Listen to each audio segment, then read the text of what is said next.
अस्सलाम वालेकुम ख़वातीन हज़रात, मैं हूँ इसरार अहमद कसाना। हर 5 मिनट में एक फ़लस्तीनी अपनी जान से हाथ धो बैठता है और दुनिया है कि वो ख़ामोश है। और जब आप ये वीडियो देख रहे होंगे तो उस वक़्त अभी एज़ वी स्पीक तकरीबन 2700-2800 के करीब लोग जो हैं वो शहीद हो चुके हुए हैं। और जब तक ये वीडियो आप तक पहुँचेगी तो पता नहीं उस वक़्त तक कितने मज़ीद उसमें आप ऐड कर लीजिएगा। तो ये एक अजीब-सा चैलेंज है जो इस वक़्त ज़मीर आलम के लिए हम सब ने देख रहे हैं। लेकिन बड़ी अजीब-सी बात है कि हमारे जो बड़े-बड़े जो इदारे हैं, बड़े-बड़े जो ममालिक हैं, वो सब ख़ामोश हैं। बल्कि मैं आपको बताता हूँ कि इस वक़्त जो ताज़ा तरीन एक ख़बर जो आई है, वो ये आई है कि अमेरिका ने अपने तमाम डिप्लोमैट्स को मना कर दिया है कि किसी भी तौर पर आप ये नहीं कहेंगे कि जंग बंदी की जाए और इसको रोका जाए और इस खून बहा जो वहाँ पे चल रहा है, बहाया जा रहा है, इसको किसी न किसी तरीके से कम किया जाए या रोका जाए। सख्ती से मना कर दिया गया है। अब ये हफ़ पोस्ट जो है, उसकी रिपोर्ट है, मैं आपको बता रहा हूँ। मैं आपको बल्कि बता देता हूँ कि 3 लेवल्स पे उन्होंने कहा है कि जो ऑफ़िशियल्स हैं, वो 3 अल्फ़ाज़ बिल्कुल नहीं बोलेंगे और वो उनमें कौन-कौन से हैं, डी-एस्केलेशन स्लैश सीज़-फायर। यानी आपने ये नहीं कहना कि डी-एस्केलेशन करें या सीज़-फायर करें। दूसरा, आपने ये नहीं कहना कि एंड टू वायलेंस करें, कि जी वायलेंस ख़त्म होनी चाहिए और ब्लडशेड रोका जाए, ये नहीं आपने कहना। तीसरा, आपने रिस्टोरिंग काम कि जी आप थोड़ा-सा वापस अपने नॉर्मल लेवल पे चले जाएँ, ये आपने बात नहीं करनी है। और आपको पता है कि जो व्हाइट हाउस है, उसने तो बाकायदा तौर पे ये कह दिया है कि वो जो सिविलियन डेथ टोल है, उसमें वो कुछ भी नहीं रोकना चाहते, वो जो कुछ हो रहा है वो करने दें उसको। और उन्होंने इसको बैक किया है, इसराइल का जो ऑन स्लॉट है, उसको गज़ा के ऊपर, वो उसको बाकायदा तौर पे बैक कर रहे हैं। तो इसका मतलब क्या है? इसका मतलब ये है कि अमेरिका की मुकम्मल तायद जो है, वो इसको हासिल अगर किसी को शक था तो वो इस खबर के बाद उनको पूरा हो जाना चाहिए। और हम ये भी देख रहे हैं कि साथ-साथ जो डेवलपमेंट्स हैं, वो बड़ी ही खतरनाक तरीके से बढ़ती चली जा रही हैं और उसका जो इम्पैक्ट है, वो ये हुआ है, मैं आपको बल्कि दिखाता हूँ कि उसका इम्पैक्ट ये हुआ है कि अमेरिका के अंदर उसकी जो एक हम देख रहे हैं जो उसका जो इफ़ेक्ट्स हैं, वो इतने ज़्यादा हो रहे हैं कि ये बल्कि आप एक रिपोर्ट देखिएगा, फिर मैं आपको अपने मेहमान से भी इंट्रोड्यूस कराता हूँ। ये आप ज़रा एक रिपोर्ट देखें, केयर की एक रिपोर्ट है जिसमें उन्होंने कहा है कि we are shocked and disturbed to learn that a landlord in Chicago expressing anti-Muslim and anti-Palestinian views broke into a Muslim family's apartment and attacked them with a knife, injuring the mother and killing her 6-year-old son. ये जो बच्चा आप देख रहे हैं, ये 6 साल का जो बच्चा है, ये लैंडलॉर्ड ने, जो मालिक मकान था या उस बिल्डिंग का जो मालिक था, उसने ही खुद जाके अंदर उस बच्चे को कत्ल कर दिया है और उसकी माँ को ज़ख्मी कर दिया है। ये है वो माहौल जिसमें इस वक़्त अमरीकी मुसलमान जो हैं वो रह रहे हैं, या बाकी जगहों पे भी यही माहौल चल रहा है जहाँ पे जो गवर्नमेंट्स हैं, वो बाकायदा तौर पर सपोर्ट कर रही हैं इसराइली जो ऑनस्लॉट है और जो उनकी कत्ल-ओ-गारतगरी है। और साथ-साथ इसमें जो डेवलपमेंट्स हैं वो आपको पता ही है कि कितनी तेज़ी से सूरत-ए-हाल बदलती चली जा रही है। वहाँ पे फ़लस्तीनी जो भाग रहे थे उनके ऊपर भी अटैक हुए हैं, लोगों को मारा गया है और अभी भी वहाँ पे कोई खामोशी नहीं हुई है। अभी भी बम्बार्डमेंट चल रही है, जैसे मैंने कहा कि हर 5 मिनट के बाद एक फ़लस्तीनी ऑन एवरेज अपनी जान से हाथ धो रहा है। तो इसकी तमाम जो डायमेंशंस हैं, इस पर गुफ्तगू करने के लिए हमारे साथ एस्पायर, जो कि बहुत ही ज़बरदस्त ऑर्गनाइज़ेशन है अमेरिका में और बहुत इफ़ेक्टिवली काम कर रही है, उसके सरबराह जो हैं डॉक्टर शेख उबैद साहब, वो आज फिर दोबारा मौजूद हैं। डॉक्टर साहब, अस्सलाम वालेकुम जी। वालेकुम सलाम जनाब। डॉक्टर साहब, सबसे पहले तो मुझे मैं आपको चाहूँगा कमेंट कि ये जो अमेरिका ने ये कहा है, स्टेट डिपार्टमेंट ने अपने डिप्लोमेट्स को मना कर दिया है कि आपने ये 3 अल्फ़ाज़ जो हैं, ये नहीं बोलने और ये मुतालबा नहीं करना कि डी-एस्केलेट किया जाए, सीज़-फायर को उसकी डिमांड की जाए या उसको काम की बात की जाए कि जी आप रिस्टोर करें काम को। तो ये जो सूरत-ए-हाल है, इसको आप किस तरह देख रहे हैं? जी। ये कोई नई बात नहीं है, इससे पहले भी गज़ा पे जब वहशियाना बमबारी की गई थी, तो शुरू के चंद दिन अमेरिका ने इज़राइल को ग्रीन लाइट दी हुई थी, बल्कि ग्रीन लाइट नहीं दी थी, बल्कि इज़राइल ने डिमांड की थी। तो हुँ, अब की बार भी इज़राइल पे का ये दरख्वास्त कह लें या हुक्म कह लें कि उसका कहना था कि हमें खुली छूट मिलनी चाहिए कि हम हुँ, हमास को ख़त्म कर दें, चाहे उसे ख़त्म करने की कोशिश में हमें बेतहाशा खून आम शहरियों का, निहत्थे शहरियों का ही क्यों ना बहाना पड़े। तो ये तो तवक्के थी और इस ये चैलेंजेस में से एक अहम चैलेंज है। लेकिन जैसे-जैसे खून खराबा बढ़ेगा और लोग अमवात हज़ारों तक से बढ़ के और उस पहुँच जाएँगे, तो फिर दबाव बढ़ेगा और जब अमेरिकन हुकूमत करवाएगी बेरूत, चाहे 82 की में बेरूत की बॉम्बिंग हो, जिसमें कि उन्होंने बेरूत को घेर हाँ। के जिस वहशियाना अंदाज में बमबारी की थी, वहाँ से हम देखते हैं उस वक़्त से सिलसिला चला आ रहा है। तो डॉक्टर साहब, ये जो अमेरिका के स्टेट डिपार्टमेंट के ऊपर यानी यानी ये ऑफिशियल लेवल पे ईमेल्स का जाना, और हफ पोस्ट जो है ये अच्छा खासा एक अच्छा आउटलेट है, जो ये उन्होंने कहा कि हमने ईमेल्स देखी हैं। तो ये तो बड़ा सीरियस किस्म का वॉर क्राइम के साथ कॉम्प्लिसिटी नहीं है जी, कि जो आप लोग कर रहे हैं वहाँ पे इसराइल कर रहा है, आप उसकी बाकायदा सपोर्ट भी कर रहे हैं। तो where is UN, where are the other organisations जो ये डिमांड करें कि भई आप ये क्या कर रहे हैं? भाई माइंड इज राइट, और जिसकी लाठी उसकी भैंस होती है ना, जो जुर्म में ज़ईफ़ी की सज़ा तो मर के हुँ, मफाजाती होती है। इसीलिए हमें हमें एम्पावरमेंट होना चाहिए भई। आपने अभी हुँ, बताया कि कितने यहाँ के हालात ख़राब हैं। अब देखें, जो स्टूडेंट्स ने हार्वर्ड में ख़त लिखा था इज़राइल के खिलाफ, हाँ, उनकी तस्वीरें, उनके पते वग़ैरह जो है वो ट्रक पर छाप कर उन्हें उन्हें सारे शहर में घुमाया गया। ये सारे उसके बावजूद जो अमन पसंद, जो अमन के ख़्वाह अमेरिकन शहरी, इवन स्कूल और कॉलेजेस के लड़के और लड़कियां इसमें लगे हुए हैं, और हुँ, मुसलमान भी इन सारी चीज़ों के बावजूद। तो मुस्लिम ममालिक में भी इस तरह होना चाहिए ना। जब जिस तरह इसराइल डिमांड करता है अमेरिका से, उस तरह जब तक कि मुस्लिम ममालिक डिमांड ना करें। पहले डिमांड किया करते थे तो जल्दी खत्म हो जाता था। अब तो हाँ, यूएई के देखें, अब यूएई ने हमास को डिमांड किया, इसराइल के बारे में कुछ नहीं करें, और कह रहे हैं कि हाँ हम जो है ना इमदाद भेजाएंगे इजिप्ट में। वो भी गाजा तो भेज नहीं सकते, इजिप्ट इजिप्ट में इमदाद रखी रहेगी, और इमदाद से होने वाला क्या है। तो हमें मुस्लिम ममालिक में लाखों की तादाद में लोग आए, वहाँ इसराइली एम्बेसी तो नहीं होती, लेकिन वहाँ यूएई की और सऊदी एम्बेसीज तो हैं, अमेरिकन एम्बेसीज तो है। जाके पूरा मन हुँ। मुजाहरे पूरा मन होने चाहिए। इस्लाम का नाम बदनाम ना हो, आप बसेस ना चलाएं, जमहूरी हक है आपका, और डिग्निफाइड अंदाज में अपने ताकत का हुँ। मुजाहरा करें। तो इससे भी दबाव पड़ेगा। तो ये जो हमारी मुस्लिम हुकूमतें हैं, वो तो आपको पता है कि वो तो सारी की सारी तकरीबन वो इनकी टोडीज़ हैं, इनके लगाए हुए वहाँ पे जो आप समझ लें कि गुलाम हैं, वो सारे वो तो नहीं ये होने देंगे ना, वो तो फिर मारेंगे लोगों को। और भी जैसे पहले भी पाकिस्तान में भी आप देख लें इस वक़्त क्या हो रहा है, बाकी जगहों पे भी क्या हो रहा है, वहाँ पे तो वो इन्होंने इसीलिए तो ये सारा सेटअप लगाया हुआ है ना, कि वो इनके जो अपने एजेंट्स हैं, वो किसी को हिलने नहीं देते वहाँ पे। भाई जॉर्डन में हो रहा है ना, भाई जॉर्डन और पाकिस्तान में अवाम का कत्लेआम नहीं होगा। लाठियां पड़ेंगे, सर फटेंगे, हाथ टूटेंगे, बाजू टूटेंगे, तो ठीक है, कुछ लोगों के होंगे। आप जाए, जब गांधी ने सत्याग्रह चलाई थी और हिंदुस्तान से और अंग्रेज हुकूमत से डरा नहीं था गांधी जी ने, तो फिर आप क्यों डर रहे हैं, हम क्यों डर रहे हैं इस सिलसिले में। हुँ। तो अच्छा, ये ये जो जब तक दबाव नहीं पड़ेगा, हम कुछ करें भाई, आपस में सिर्फ बातचीत करते हैं। मैं पाकिस्तानी चैनल्स देखता हूँ, उसमें कह रहे हैं वो तमाम मुस्लिम ममालिक इकट्ठा होकर उन्होंने अमेरिका को वार्निंग दी है, उसमें सऊदी फोटो है, यूएई की फोटो है। यार शर्म करें, अपनी जो है ना, पता नहीं है गुलामाना जहनियत है या बिक गए हैं या अकल नहीं है। वो आवाम को उल्टा सिखा रहे हैं कि तमाम मुस्लिम ममालिक सब कुछ ही है। ये जो वार्निंग आपने करें। बातें की, ये तीनों 2-3 बातें हमने की ना, कि बिक गए हैं या गुलाम हैं, ये सब कुछ दुरुस्त है। क्योंकि हम देख रहे हैं कि पाकिस्तानी मीडिया जो है, वो तो ख़ैर बिल्कुल इस मामले को ज़्यादा कवर ही नहीं कर रहा है। वो तो बिल्कुल एक खबर की हद तक देते हैं। ना उसके ऊपर कोई शोज़ होते हैं, ना उसके ऊपर कोई डिबेट्स होती हैं, ना ही वहाँ पे कोई इस तरह की अवेयरनेस क्रिएट की जा रही है कि जिससे पता चले कि पाकिस्तानी अवाम जो है उनको कुछ पाकिस्तानी अवाम चाहते हैं, लेकिन मीडिया जो है वो कंट्रोल्ड है और बिक चुका हुआ है, इसलिए वो तो बिल्कुल इस बारे में कुछ नहीं कर रहा। लेकिन मुझे और एक ये चीज़ है बताइएगा। जी, हिंदुस्तान में यूपी का जो बदतरीन चीफ मिनिस्टर है, जो जो इंसानियत के जामे कभी जेबता नहीं करता, उसने कहा है कि जो भी मोदी के गवर्नमेंट के खिलाफ कोई बयान देगा, उसको हम जेल भिजवा देंगे, और उन्होंने 2 मुस्लिम उलेमा को जेल भी भेज दिया है। तो ये हर हुँ, जगह तो दबाव हो रहा है।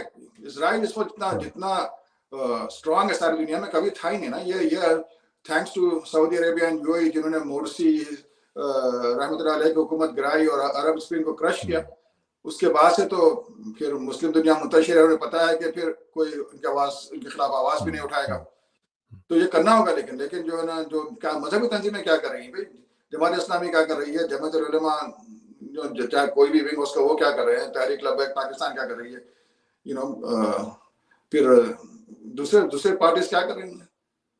वो अपने मास्टर्स के इशारों का इंतज़ार कर रही हैं। हाँ, अच्छा, तो एक चीज़ मुझे बताइएगा कि ये जो मैंने थोड़ी देर पहले वो आपको ट्वीट भी दिखाया उसका केयर नेशनल का, ये जो माहौल बन रहा है शिकागो में, अब ये इसका मतलब है कि अवाम जो है वो बाकायदा तौर पर मुतासर हो रही है। एक लैंडलॉर्ड जो कि सपोज़िडली उसको तो चीज़ों को हल करने वाला होना चाहिए, उसको तो कंट्रोल करने वाला होना चाहिए, जो जिसकी जिसकी ज़ेर सरपरस्ती वो लोग रह रहे हैं, वो खुद ही अगर जाके इस तरह मुसलमानों को टारगेट करना शुरू हो जाएँगे, तो फिर तो सोसाइटी का तो फिर अल्लाह ही हाफ़िज़ है। इसलिए तो डेमोनाइजेशन के खिलाफ आवाज उठाई जाती है ना।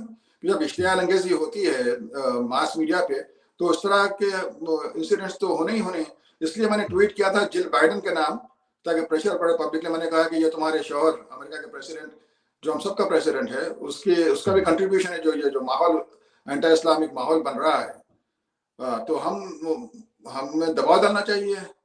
बहुत से डेमोक्रेट्स ने इस वक्त स्टैंड लिया हुआ है।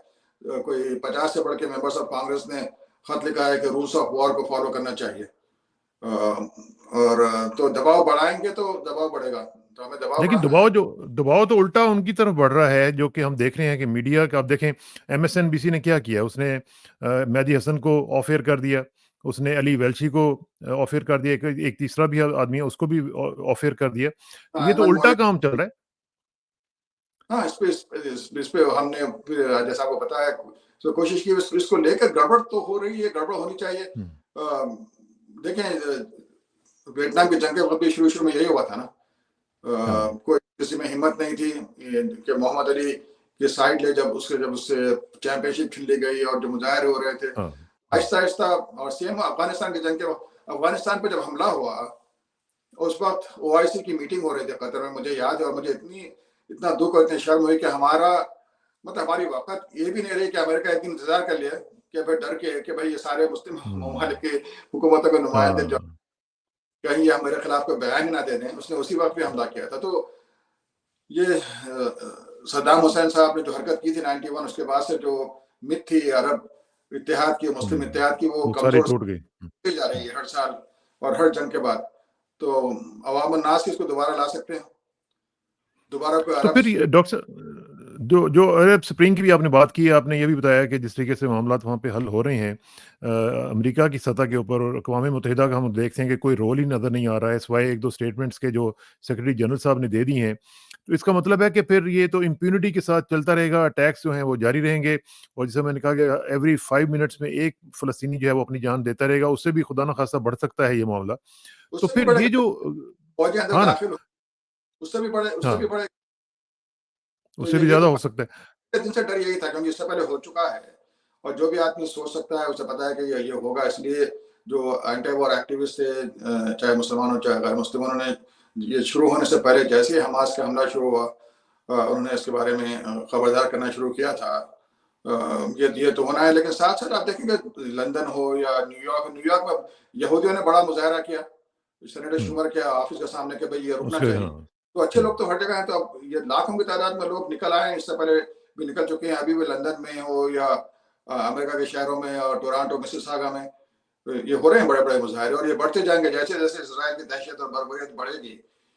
लेकिन कम से कम ये हो कि भाई हर 5 साल 4 साल के बाद ये इसी तरह हो रहा है। अब ये हो कम से कम कि लोग वापस घरों को ना जाएं, इन द सेंस कि फिर वो अपनी तारीख खत्म ना करें। उसके बाद कोशिश ये हो कि भाई ये ऑक्यूपेशन खत्म हो। इसी वजह से तो सारा खून खराबा होता है, या अपार्थाइड खत्म हो।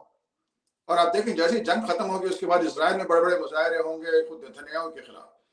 तो उसके लिए भी हमें कोई प्लानिंग करना चाहिए कि भाई इसराइल में फिर वहां पर ये बड़े जो पब्लिक ओपिनियन बढ़े कि जो है ऑक्यूपेशन खत्म हो। क्यों सारे इसराइली भी तो ऑक्यूपेशन नहीं चाहते हैं। उन्हें भी पता है कि वो हाँ, हाँ, उनकी हाँ। जगह ऊपर नीचे हो रही हैं। हाँ, शायद वो जो जो हारेट्स वगैरह जैसे अखबार हैं वो तो क्रिटिसाइज़ भी कर रहे हैं, और उन्होंने हाँ, बहुत ज्यादा। सारी सारी रिस्पॉन्सिबिलिटी जो है वो नेतन्याहू पे डाली भी है। बिल्कुल, लेकिन हाँ, साथ-साथ हम ये भी देख रहे हैं कि जो अभी तक जो बम्बार्डमेंट हुई है, एक रिपोर्ट ये आई है कि जिसमें उन्होंने कहा है कि ये जो एक quarter of a nuclear bomb के बराबर अभी तक वो बॉम्ब्स ड्रॉप कर चुके हुए हैं। और ये तो एक मतलब बहुत बड़ी एक बात है। और साथ ये भी एक रिपोर्ट, यूएन की रिपोर्ट आई है जो कह रही है कि ग्रेव डेंजर है मैस एथनिक क्लेंजिंग का, जो कि ऑब्वियसली हमें नज़र आ रहा है। तो फिर इसके बावजूद तमाम इदारे जो हैं वो, मुझे समझ नहीं आती कि खामोश क्यों है? इदारे कुछ नहीं करेंगे। ये इदारे बस जेनोसाइड होते रहे। इदारों ने क्या किया? कश्मीर में हिंदुस्तान ने 1 साल तक कितना ने जुल्म किया था, तो 370 को खत्म करने के बाद तो इदारों ने क्या किया? बैनुल अक़वामी इदारों ने क्या किया? हमारे हाथ में ताकत होनी चाहिए, और जहाँ जमहूरियत है वहाँ जमहूरी तरीके से इसका मुजाहरा भी हो। हम क्रिकेट मैच देखने के लिए लाखों की तादाद में चले आते हैं, और गाने बजाने की महफिलों में। तो मुजाहरे के लिए क्यों सड़कों पर नहीं आए हैं? अच्छा, ये मुझे ज़रा थोड़ा-सा इसका मुझे बताएँ कि ये जो अटैक हुआ है, हमास का, जिस तरह अभी आपने थोड़ा-सा ज़िक्र भी किया उसका। ये जो अटैक था, इसके ऊपर इतना बड़ा रिएक्शन शायद इस वजह से आप समझते हैं कि आया है कि इस्राइल की जो इनविंसिबिलिटी थी, और उसकी जो वल्नरेबिलिटी थी वो खुल के सामने आ गई। उनका जो इंटेलिजेंस और काउंटर इंटेलिजेंस का apparatus था उसकी फेलियर सामने आ गई, और उन्होंने देखा कि हमें तो एक छोटा-सी जो एंटिटी है, चंद 100 लोग जो हैं वो उन्होंने आके हमारा सारे का सारा क्रिपल करके रख दिया है। तो उसकी वजह से इतना बड़ा रिएक्शन आ रहा है जी। हाँ, क्योंकि इज़राइल का सारा जो है, जो उनकी स्ट्रैटेजी है, वो हमेशा ये रहे कि डिटरेंस रहे। अरब हमसे डरे कि अगर वो एक इज़राइल को मारेंगे तो हम कम से कम 10 अरबों को मारेंगे। तो ये हाँ, हमेशा से क्या, जैसा कि कुबिया का हमने लास्ट उसमें प्रोग्राम में ज़िक्र किया था, जहाँ शेरोन ने सारा हाँ, गाँव तबाह कि फिदायीन ने हमला किया था और कोई 8-10 इज़राइली शहरी मारे गए थे, तो उसके जवाब में उन्होंने सैकड़ों अरबों को मारा। और ये जंग ऑफ एट्रिशन थी 67 से हुँ, 73 के दरमियान, मिस्र और इज़राइल के बीच में जो गोलाबारी होती थी सुएज़ के तरफ आस-पास, उसके उसके जवाब में इज़राइल ये करता था ना कि बेतहाशा बॉम्बिंग की जाए, जंग, हालाँकि जंग नहीं हो रही थी उसके बावजूद भी, तो वो खत्म हो गया। और वो हुँ, समझते थे कि सबसे पहले इसका ज़िक्र हुआ था 87 में जब पहली इंतफादा हुई हुँ, थी, तो उन्होंने कहा था कि ये अरब तो हमसे डर ही नहीं रहे हैं। ये हमारे सामने खड़े होकर पत्थर भी मार रहे हैं और हमारे हाथ से जो है वो बंदूक भी छीनने की कोशिश करेंगे, जबकि उस इंतफादा में अरबों ने, फ़लस्तीनियों ने बंदूकों का इस्तेमाल नहीं किया था। हुँ, हुँ, और उसके जवाब में इज़राइल ने सैकड़ों, 500 से बढ़ के फ़लस्तीनियों को शहीद किया और हज़ारों के बाजू तोड़ दिए थे। रबीन का हुक्म था कि इनके हाथ और टांगें तोड़ दी जाए। हुँ। तो तो इज़राइल का वहाँ से इज़राइल को तशवीश हमेशा ये होती है कि भई अगर इनके दिल से खौफ निकल जाए, तो फिर हमारा रहना मुश्किल होगा ना। हाँ, हाँ। तो डॉक्टर साहब इसमें अभी अभी जो हमारे पास चॉइसेस हैं, फॉर एग्जांपल कुछ लोग कह रहे हैं जी कि जो मेजर ऑर्गेनाइजेशंस जो वहाँ पे सपोर्ट कर रही हैं इस ऑफेंसिव को, उनको बायकॉट किया जाए। और बिल्कुल। उसमें बड़ी-बड़ी जो ऑर्गेनाइजेशंस हैं, उसमें मैकडॉनल्ड्स, पाकिस्तान में भी मैकडॉनल्ड का बायकॉट हुआ है, जिसके ऊपर उन्होंने कहा जी कि हम तो वो वाला मैकडॉनल्ड्स नहीं है, हालाँकि मैकडॉनल्ड्स तो सारी दुनिया में एक ही है ना। आप फ्रैंचाइज़ हैं उसकी, जहाँ पे भी लोकल फ्रैंचाइज़ीज़ होती हैं, वो ज़ाहिर है उसको रॉयल्टी देती हैं, सब कुछ होता है। तो इस तरह क्या ये बायकॉट मुहिम जो है, for for example Israeli offensive में एचपी का एक बहुत बड़ा रोल है जो उनके वहाँ पे चीज़ें कंट्रोल कर रही हैं। तो इस तरह की जो ऑर्गनाइजेशंस है उनको बायकॉट किया जा सकता है इफेक्टिवली? किया जा सकता है, होना चाहिए। इसलिए आपने देखा पाकिस्तान में बयान आया, सऊदी अरब में या मैं भूल गया हूँ, किसी अरब मुल्क में उनका बयान ये आया कि वी आर विद पैलेस्टीनियंस। तो ये हाँ, बायकॉट हाँ। का, साउथ अफ्रीका का अपार्थाइड खत्म कैसे हुआ था? बायकॉट से हुआ था। इज़राइल अपने लिए बहुत बड़ा खतरा है, ये BDS movement, boycott and BDS divestment, का। हुँ, में हाँ। यहूदी यूथ आगे आ गए हैं, उससे डरता है ना। हुँ, हुँ। लेकिन इसमें पॉसिबल है, ये प्रैक्टिकल है वैसे? क्यों नहीं है? मैकडॉनल्ड नहीं खाने से आपकी सेहत बेहतर होगी, खराब तो नहीं होगी, हुँ, ना भूखे नहीं मारे हुँ। जाएंगे। एचपी का ऑल्टरनेटिव दूसरे बहुत सारी चीजें हैं, तो बहुत सारी कंपनीज उनके खरीदे आप, हुँ। जो भी कर रही है। तो ये अ, भाई जिस जमाने में बर्गर किंग ने सेटलमेंट्स में जाकर अपने फ्रेंचाइजेस खोली थी, उसका हाँ, बायकॉट हुआ था। स्टारबक्स का बायकॉट हुआ था। ये सारे पैसे बनाते हैं अवाम नाज से ना। तो यहाँ अमेरिका में भी हुँ, बायकॉट की मुहिम चल रही है, उनकी मुस्लिम ममालिक में तो और आसानी से बायकॉट हो सकता है। हुँ। तो इस पे आप मुख्तलिफ लोगों के साथ अलायंसेस, जिस तरह आप कहते होते हैं कि अलायंसेस वगैरह बनाने चाहिए। इस मामले में कोई आपकी किसी के साथ पेशरफ्त हुई है ताकि एक कंसर्टेड एफर्ट जो है वो इस मामले में की जा सके, और इन ऑर्गेनाइजेशंस को पहले तो, सबसे पहले तो बड़ी बात ये है कि एक लिस्ट आनी चाहिए कि जी ये ऑर्गेनाइजेशन है जो जहाँ के जो इस ऑफेंसिव को सपोर्ट कर रही हैं, और फिर उस उसके मुताबिक लोग जो हैं वो फिर पर्सनली उसको परस्यू करें और उसको बाइकआउट करने की कोशिश करें। हाँ, इस तरह की लिस्ट बीडीएस के वेबसाइट पर और एएमपी के वेबसाइट पर मौजूद है, तो उस पर अमल होना चाहिए उस पर। और अब फिर हमें ऐलान करना चाहिए, जिस तरह हमने कुछ मीम्स वगैरह बना के ट्वीट किया था कि मैकडॉनल्ड्स और एचपी के खिलाफ, इस तरह हुँ, लोग आगे आए और कहें कि हम बायकॉट कर रहे हैं, ये लिस्ट हमारे सामने है। होम डिपो का किसी ज़माने में हुआ था, तो इस तरह का हाँ। होना चाहिए। अच्छा, ये जो ऑन ग्राउंड सिचुएशन हम देख रहे हैं, डॉक्टर साहब इसमें ज़रा थोड़ा-सा मुझे बताएँ कि अमेरिका की तरफ से जो वहाँ पे हालात इस वक़्त चल रहे हैं, कोई किसी लेवल पे कोई कंडेमनेशन मीडिया की तो हमें नज़र नहीं आ रही है। कहीं सिविल सोसाइटी की सतह पे कोई इस तरह की कंडेमनेशन या इस तरह की कोई मूवमेंट बनने का कोई चांस, जहाँ से कोई प्रेशर डाला जा सके अमेरिकी गवर्नमेंट के ऊपर, ताकि अमेरिकी गवर्नमेंट जब फ़ील करे कि ये अंदर से अगर प्रेशर आ रहा है, तो उसका कोई असर कबूल किया जा सके? प्रेशर डाला जा सकता है, क्योंकि अब इलेक्शन का साल आने वाला है और हाँ, उसमें प्रोग्रेसिव विंग जो है डेमोक्रेटिक पार्टी का, वो कुछ ना किसी हद तक साथ देगा। तो फिर और यहाँ पर जो है बाइडेन को ये पता चलना चाहिए कि भाई जो इलेक्शन जीतने का एक ही तरीका है कि आपका बेस बाहर है, क्योंकि दोनों पार्टीज के लोग स्पेशली डेमोक्रेट वो बाइडेन से खुश नहीं है। रिपब्लिकन भी बड़ी तादाद चाहती है कि ट्रंप के बजाय कोई और रन करे, स्पेशली नॉर्थ वगैरह के रिपब्लिकन, लेकिन डेमोक्रेट्स में तो उससे बड़ी तादाद है जो बाइडेन के खिलाफ है, मजबूरन उसके लिए वोट देगी। तो अगर वो बाहर ना आए तो फिर वो इलेक्शन हार जाएगा, तो उसे अंदाजा होना चाहिए। इसलिए वो चाह रहा है कि जल्द से जल्द इसराइल जितनी चाहे तबाही मचाए 1-2 हफ्तों के बाद, उसके बाद फिर वो जो जब वो बात करना शुरू करें सीज फायर वगैरह की। मैं इसलिए कह रहा हूँ कि ये हम देख रहे हैं कि यूरोप में कम से कम मैं उनकी जो लेबर पार्टी है उसमें मैं एक ग्रुप ऑफ जो फ्रेंड्स ऑफ पैलेस्टाइन के हवाले से एक काम कर रहा है, उन्होंने बाकायदा तौर पर ये कहा है कि Israel is committing war crimes. तो इस तरह की जो आवाज़ें हैं वो हमें अमेरिका से उठती हुई उस एज सच कांग्रेस से या उनकी सेनेट से भी हमें नजर नहीं आ रही जो लोअर हाउस है उसमें से भी और अपर हाउस दोनों में से। इसराइल का ज्यादा दबाव अमेरिका पे है, अमेरिका ज्यादा बड़ा गुलाम है इसराइल का, तो इसलिए नहीं आ रही जी। सियासतदानों की तरफ से तो नहीं आएगी, लेकिन एक यहाँ पर यूनिवर्सिटीज में हो आवाम अन्नास में, अच्छा ये करें कि आप मीडिया के कमेंट सेक्शन में जाए तो अंदाजा हो जाएगा कि 50% से बढ़ के लोग इसराइल के खिलाफ बात कर रहे हैं। हालांकि मीडिया के जो ओनर्स हैं वो अभी भी बिल्कुल एक तरफा एक मुहिम चलाए हुए हैं, प्रोपेगेंडा मुहिम।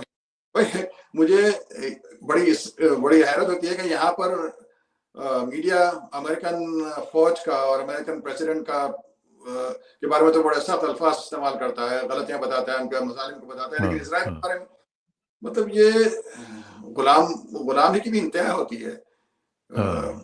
और उन्होंने इसको बड़ा अच्छे तरीके पे गिल्ट को इस्तेमाल किया हुआ ना कि भाई होलोकॉस्ट और उससे पहले 2000 साल तक जो क्रिश्चियंस ने यहूदियों पर जुल्म किया, तो ये पीछे अंदर बैठ के तो यहूदियों के खिलाफ बातें करते हैं, लेकिन बाहर बताना चाहते हैं कि नहीं हम बड़े अच्छे इंसान हैं। तो भाई मुसलमानों को भी चाहिए, देखा अमेरिका में मुसलमानों को चाहिए कि भाई आप अफ्रीकन अमेरिकन मुसलमानों को सामने रखें। न्यूयॉर्क जैसे शहर जहाँ आपका मुकाबला इजराइल की बड़ी बड़ी तंजीमों से है, वहाँ मुसलमानों ने क्या किया? वहाँ उन्होंने जो हमेशा से अफ्रीकन अमेरिकन लीडरशिप हुआ करती थी हमारी मजलिस शुरा की, वहाँ उसके इलेक्शन हुआ करते थे, उन्होंने उनको हटा दिया। 8-10 साल से अरब और साउथ एशियन जो है उसमें हुकूमत कर रहे हैं। और इससे अब से आप बजाय डिफेंसिव होने के कोई अफ्रीकन अमेरिकन बाहर जाए कहे कि तुम्हारी ऐसी की तैसी, तुमने 400 साल तक हम पे जुल्म किया, हमारी स्लेवरी हमें स्लेव बना के रखा, गुलाम बना के रखा, और अब तुम इसलिए कर रहे हो कि हमारे जो हमारी जिल्द हमारी काली है, वो उनको बैकफुट पे होना होता है, जैसा कि यहूदियों से वो बैकफुट पे होते हैं। तो हमारे पास इतना जबरदस्त अमेरिका में इतना जबरदस्त हमारे पास मौका है, लेकिन हम स्ट्रेटेजिकली ना सोचते हैं ना करते हैं कोई काम। आपने क्रिश्चियंस की बात की कि उन्होंने इनको कैसे मिसट्रीट किया, लेकिन साथ ही साथ हम देखते हैं कि हिस्ट्री में अगर देखा जाए तो मुसलमानों ने तो इनके साथ बड़े अच्छे तरीके से सलूक रखा, इनको अपनी हुकूमतों में जगह दी, इनके साथ इनकी खिदमत की, इनको वकार दिया, इज्जत दी। लेकिन उनके साथ आप देखें ये कैसा सलूक कर रहे हैं, जैसे इनको मौका मिला है तो उनके कोई चाहिए बताना चाहिए। भाई देखें, पुराना जमाना छोड़ दें, जंग अजीम दोम के वक्त मराकश के बादशाह को फ्रेंच जो उन पर हुकूमत कर रहे थे, उन्होंने हुक्म दिया कि सारे यहूदियों को वो जो है हमारे हवाले कर दें। इसलिए हुक्म दिया कि फ्रांस में जर्मनी की हुकूमत इनडायरेक्टली शायद हो गई थी, और विची फ्रांस जिसको कहते हैं उसकी हुकूमत थी, और उन्होंने अपने कॉलोनी में हुक्म दिया था। मराकश के बादशाह ने कहा ओवर माय डेड बॉडी, उसने कहा कि ये मैं तो हवाले नहीं करूंगा, चाहे तुम मुझे कत्ल कर दो या मुझे इख्तिदार से हटा दो।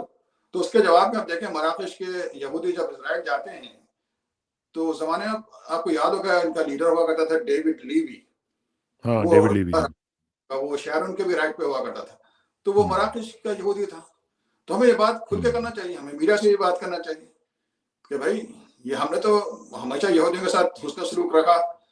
आप देखें कि हिंदुस्तान में भी मुसलमानों की हुकूमत रही इतने 700-800 साल, और वहाँ यहूदी पनपते रहे, और तुर्की में और अरब ममालिक में, नॉर्थ अफ्रीका में, ईरान में तो सबको पता है। सही बात है। तो ये बेसिकली तो हमारा अपना ज़ाती मुसलमानों का फेलियर है कि जो हम लोग अपना कम से कम केस भी नहीं पूरा प्लीड कर सकते, और ना ही कोई हमारे इस तरह के फोरम्स हैं जहाँ पे हम जाके इस तरह की बात कर सकें और उनका कोई इम्पैक्ट भी हो सके। तो ये जो इस वक्त मुझे आखिर में सिर्फ ये बताएं कि कोई कम से कम न्यूयॉर्क या बाकी जो स्टेट्स हैं वहाँ पे कुछ इस तरह की कोई कंसर्टेड एफर्ट मुस्लिम कम्युनिटी की तरफ से हो रही है, मुख्तलिफ ऑर्गेनाइजेशंस की तरफ से हो रही है, या अभी तक लोग इंतज़ार कर रहे हैं कि कोई मसीहा आएगा तो हमें कुछ थोड़ा-सा रिलीफ़ नहीं, दे नहीं, यहाँ देगा? यहाँ एक लोग थोड़े ही होते हैं ना, अक्सर लोग तो वो यहाँ डॉलर्स कमाने में लगे होते हैं, उनको कोई ख़ास उससे जो है कोई रग़बत नहीं होती या कोई इंसानियत उतनी नहीं होती, और कुछ लोग डरे हुए होते हैं। तो डरे हुए इसलिए भी होते हैं, और कुछ लोग हाँ, वीकेंड पे इतने मसरूफ़ होते हैं कि बेचारे वो कहते हैं हम तो लेट उठे हैं, आज मैं जा नहीं सकता कहीं। बस 2 घर दावतें की जाए, अपने घर लोगों को बुलाया जाए। अब क्या मसरूफ़ियत होती है आपकी? अगर आपके ख़ानदान में कोई बीमार हो जाए तो आप तो फिर अस्पताल के चक्कर लगाएँगे ना। तो हाँ। उम्मत को एक समझें, में जो जो हदीस में भी ज़िक्र है कि सारी उम्मत एक जिस्म वाहिद की तरह है, कि अगर बुखार होता है या कहीं दर्द होता है तो सारा जिस्म उसको महसूस करता है, और एक रिवायत है, मन लम यहतम वैसे बिल वैसे डॉक्टर साहब, मुझे मुझे मुझे एक चीज़ बताएँ आखिर में कि क्या चीज़ हो सकती है जो हमारी इस सोई हुई उम्मत को जगा सके? कोई मतलब देखिए ना, कोई हादसा होता है, बंदा जाग जाता है। इससे बड़े-बड़े हादसे होते रहे हैं और अभी भी हो रहा है, ये कोई छोटा हादसा तो नहीं है। अगर ये भी हमें जगाने के लिए काफ़ी नहीं है, तो फिर क्या चीज़ होगी जो हमें जगाएगी? नहीं, पता नहीं, लेकिन जगाने से बढ़ के फिर उस पे किस तरह हम, जो जागे हुए लोग हैं, वो किस तरह अमल करें, किस तरह हरकत करें। कोई हुँ, स्ट्रैटेजी नहीं होती, कोई प्लान नहीं होता, कोई लॉन्ग टर्म प्लानिंग नहीं होती। मैं आपको मिसाल देता हूँ कि भाई, जब फ़लस्तीनी खुद ये बात कह रहे हैं कि हम इज़राइल से माहदा करते हैं, इज़राइल को हम तस्लीम करते हैं, इज़राइल जवाब में हमें तस्लीम कर ले, और आप चाहे वो उनके दिल में शायद ये ख्याल हो कि आगे चल के खुद ब खुद सारा इज़राइल जो है वो एक हो जाएगा। लेकिन इस वक़्त तो हुँ, मान गए ना बात, लेकिन हमारे नौजवान जब जोश में आते हैं, मुज़ाहरा करते हैं, तो वो फिर उनका नारा होता है, from the river to the sea Palestine will be free. तो फिर आप नए-नए अमेरिकन को अपने साथ कैसे लेंगे? क्योंकि फिर यहूदी इज़राइली कहते हैं, जो यहूदी इज़राइल के फ़ेवर में लोग ये कहेंगे कि भाई देखिए, ये लोग तो हमें हमें खत्म कर देने की बात कर, हमारा कत्लेआम करेंगे। निकाल हुँ, हुँ, तो ये हुँ, ज़माना तो उस वक़्त तक था, जब 1970s तक, कि जबकि यहूदियों की बहुत बड़ी अक्सरियत बाहर से आई हुई थी। तो आप कह सकते थे कि हाँ, अपने-अपने घरों को वापस चले जाएँ। अब तो हाँ, यहूदियों की बहुत बड़ी तादाद वहाँ की पैदा हुई हुई है, तो आप उनसे किस तरह डिमांड कर सकते हैं ये? हुँ, हुँ, तो आप अक्ल से बात करें ना। इसी तरह हिंदुस्तान का अगर बारे में मुसलमान अगर कोई मुज़ाहरा करें तो बड़ा उन्हें पसंद आता है, लेके रहेंगे आज़ादी। अरे भाई, तो आज़ादी लेके रहेंगे तो फिर उसको आरएसएस ट्विस्ट करती है कि ये लोग तो मुल्क को तोड़ने की, एक हाँ, और बनाने की बात करें। तो हम लॉन्ग टर्म प्लानिंग भी नहीं होती हमें बात। अब मीडिया के सामने भी जाके आप इस तरह की बातें करें, तो हमें बाकायदा असल में हमें फिर प्लानिंग भी होना चाहिए, हमें बात करने का सलीका भी सिखाना चाहिए। और फिर हम इसको सस्टेन करें कि जब तक कि हमारा हदफ हासिल ना हो जाए, कि हम जो जो भी हमारा इशू है, चाहे वो फ़लस्तीन का हुँ। इशू हो या खुद अमेरिकन सिविल राइट्स का हो, या चाइना का, या कश्मीर का, या जहाँ का भी जो जुल्म को रोकने का हो। तो अभी-अभी आपसे आपसे कुछ ऑर्गनाइज़ेशंस की बातचीत हुई है इस हवाले से कि कुछ अलायंस बिल्डिंग वगैरह की, या किसी भी सतह पे, न्यूयॉर्क में या बाकी जगहों पे? वॉर कोalition हुआ करता था बहुत पहले से, अफगानिस्तान इराक की जंग से। तो ये पहला स्टेप यही है कि इनके साथ हम काम कर रहे हैं, क्योंकि हुँ, अब मामला फ़लस्तीन का नहीं हो रहा, मामला तो जंग का है, जिसमें मामला ये हो रहा है कि अमेरिकन बहरी बेड़ा वहाँ पहुँच गया है।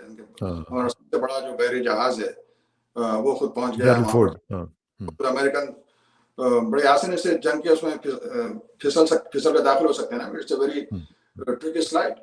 तो इस हाँ, सिलसिले में इनसे बातें होने लगी इंटरफेथ के सर्कल्स में ऑलरेडी। इसीलिए आपने देखा है कि कई कई मुजाहरों में खुद यहूदी रहबाइस और क्रिश्चियन पास्टर्स आए थे। तो हाँ, ये हो रहा है, हाँ, हर मस्जिद की सतह पे ऐसा होना चाहिए। क्योंकि हुँ, लोकल जो प्रेशर पड़ता है ना, अगर आप एक कॉन्स्टिट्यूएंसी के कोई 15 चर्चेस और 2 सिनागॉग और सारी मस्जिदें मिलके वो मेंबर ऑफ कांग्रेस से बात करें कि भाई तुम क्या कर रहे हो, तो वो कम से कम इज़राइल को कंप्लीटली डिनाउंस नहीं करेगा, तो कम से कम ये तो करेगा कि भाई जंग बंदी होनी चाहिए, कत्लेआम, मतलब ये बमबारी तो रुकनी चाहिए। हुँ। वो वो लेकिन ये रुकने से तो दूसरी तरफ हम देख रहे हैं कि वो बढ़ती चली जा रही है।